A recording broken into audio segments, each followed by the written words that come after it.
is this in your shot? Is that going to make you crazy? That falling down like that? Because that's the kind of thing on dirty jobs we would push in on, we'd focus on it, and we'd spend a lot of time talking about that which we cannot control.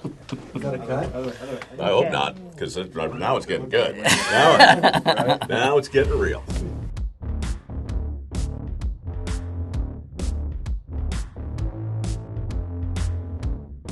In our culture, we have this idea of, well, the whole goal is to work less and to work not as hard, right? Not as strength. You use your mind. And yet there's a pride in sort of how much you work, too. Particularly, I think, in the rat race, right? Where it Sure. transitions over between not being balanced anymore and finding fulfillment in just doing a good job, doing the best you can, but being in home time for dinner. But rather this constant need for more.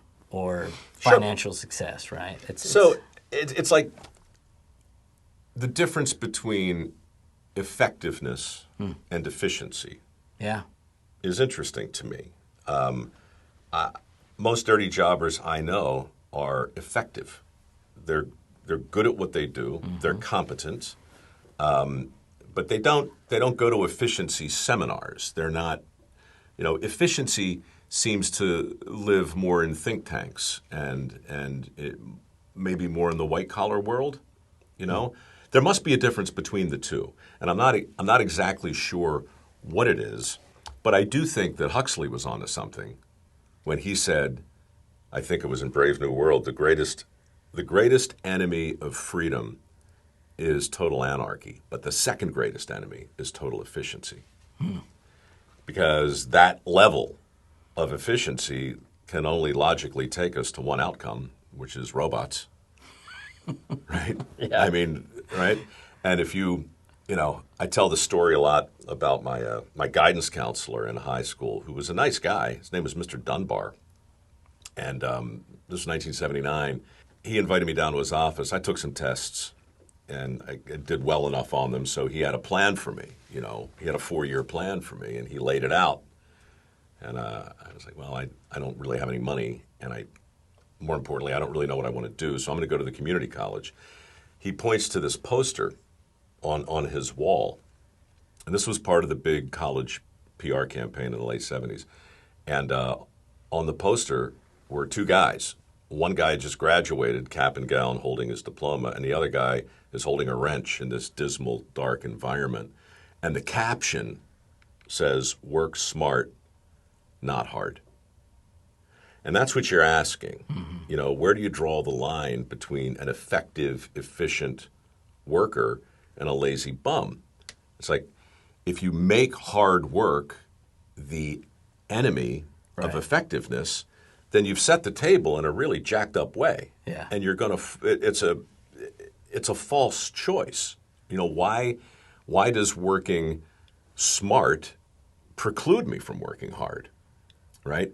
And I think the answer to that question is in the realm of efficiency, whereas the effective approach says, no, you need to work smart and you need to work hard. Mm-hmm. It's not a both and. It's not a binary choice, sure. Right? You can do both, and you should do both. I remember in the election, I guess it was back in 2016, Marco Rubio was on the debate stage, and he said, "Now, you know what? We need fewer philosophers and more welders." And people clapped, and I got thousands of letters on my Facebook page from people saying, "This guy gets it, right? He's saying what you're saying." And I said, no, I'm not saying.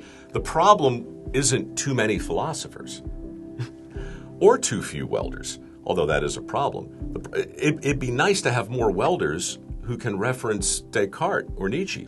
And it'd be nice to have more philosophers who can run a straight bead. It's not one or the other. Right. It's hard work and smart work. So more philosophical welders. What's wrong? A little navel gazing never hurt. Too much hurts. Sure. Too much of anything hurts. Yeah. But that, I think, is kind of what's infected us today. Everything's binary. Oh, yeah. Everything is this or that. Duality. Yes. Wendell Berry talks about how, we've conditioned our culture to, the young farmer doesn't aspire to be a better farmer than his dad, but rather something different altogether. Or if you're working in an industry at the factory, you don't aspire to do better work at the factory. You want to become the foreman or the manager, you know. It goes to efficiency and effectiveness, for sure. You know, there was a time when our economy was fundamentally defined by agrarian work. Sure. Then you had to be effective as a farmer because you were growing primarily for your family. When we got into the industrial age and the number of farms dramatically began to shrink, then those farms that remained needed to be efficient because now you were growing food for lots and lots of people. And then you get into the technical age, and the shrinking of the farms becomes exponentially enormous. And now you have factory farms, and you have giant food companies, and we've all read the books, and we all know, you know. But that's what I meant about efficiency. Effectiveness, it seems, always gets to a point where it outsmarts itself in the pursuit of doing something efficient. So now we're very, very efficient at growing food. But what is it the best food that we could be eating? Opinions vary, right? Right. So there's a lot of conversation about the unintended consequences of pursuing efficiency in modern ag.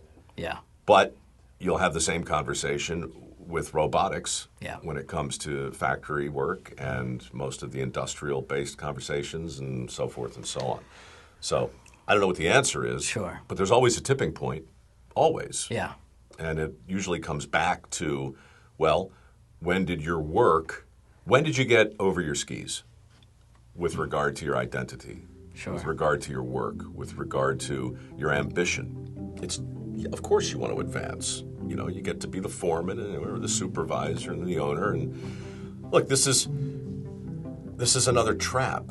You know, why is the college thing so crazy? Why do so many push their kids into areas that they might not need to go? And I think there's a tendency for parents to want something better for their kids than they had.